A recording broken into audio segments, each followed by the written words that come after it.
In the United States, railroads are designated as Class 1, 2, or 3, according to criteria established by the Interstate Commerce Commission in 1911 and subsequently modified several times. Background: initially, the ICC classed railroads by their annual gross revenue. Class 1 railroads had an annual operating revenue of at least $1 million, while Class 3 railroad incomes were under $100,000 per annum. All such corporations were subject to reporting requirements on a quarterly or annual schedule. If a railroad slipped below its class qualification threshold for a period, it was not necessarily demoted immediately. For instance, in 1925, the ICC reported 174 Class 1 railroads, 282 Class 2 railroads, and 348 Class 3 railroads. Since dissolution of the ICC in 1996, the Surface Transportation Board has become responsible for defining criteria for each railroad class.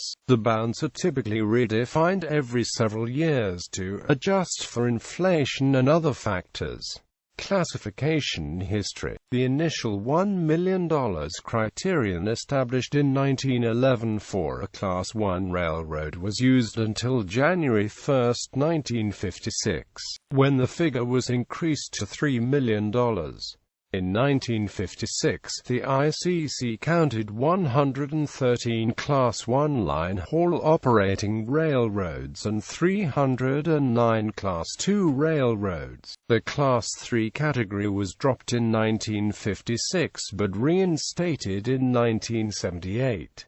By 1963, the number of Class 1 railroads had dropped to 102. Cutoffs were increased to $5 million by 1965, to $10 million in 1976, and to $50 million in 1978, at which point only 41 railroads qualified as Class 1. In a special move in 1979, all switching and terminal railroads were designated Class 3, including those with Class 1 or Class 2 revenues. Class 2 and Class 3 designations are now rarely used outside the rail transport industry. The Association of American Railroads typically divides non-Class 1 companies into three categories. Regional railroads operate at least 350 miles or make at least $40 million per year. Local railroads, non-regional but engage in line-haul service. Switching and terminal railroads mainly switch cars between other railroads or provide service from other lines to a common terminal.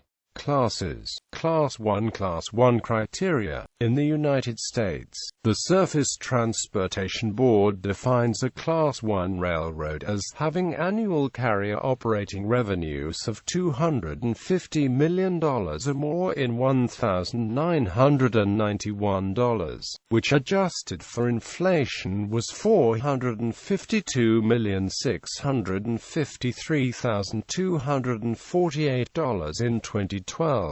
According to the Association of American Railroads, Class 1 railroads had a minimum carrier operating revenue of $346.8 million in 2006, $359 million in 2007, $401.4 million in 2008, $378.8 million in 2009, $398.7 million in 2010 and $433.2 million in 2011. In early 1991, two Class 2 railroads, Montana Rail Link and Wisconsin Central, asked the Interstate Commerce Commission to increase the minimum annual operating revenue criteria to avoid being redesignated as Class 1, which would have resulted in increased administrative and legal costs. The Class 2 maximum criterion was increased in 1992 to $250 million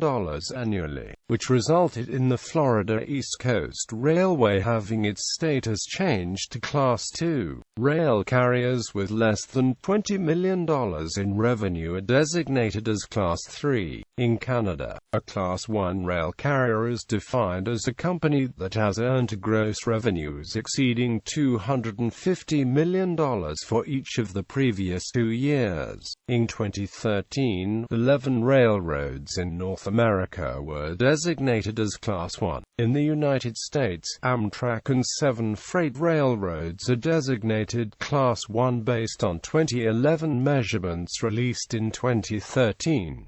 Class II. A Class II railroad in the United States hauls freight and is mid-sized in terms of operating revenue. As of 2011, a railroad with revenues greater than $37.4 million but less than $433.2 million for at least 3 consecutive years is considered Class II. Switching and terminal railroads are excluded from Class II status. Railroads considered by the Association of American Railroads as regional railroads are typically Class II. Current Class II criteria. The last major change of the upper bound for a Class II railroad was in 1992, when the Florida East Coast Railway was changed from a Class I railroad to Class II. A previous change in 1991, which prevented 2 railroads, Montana Rail Link and Wisconsin Central, from becoming Class I, was made at the request of the 2 railroads, as they did not wish to take on the extra cost and paperwork associated with Class I status. Changes since then have been adjustments for inflation. Class III. A Class III railroad has an annual operating revenue of less than $20 million.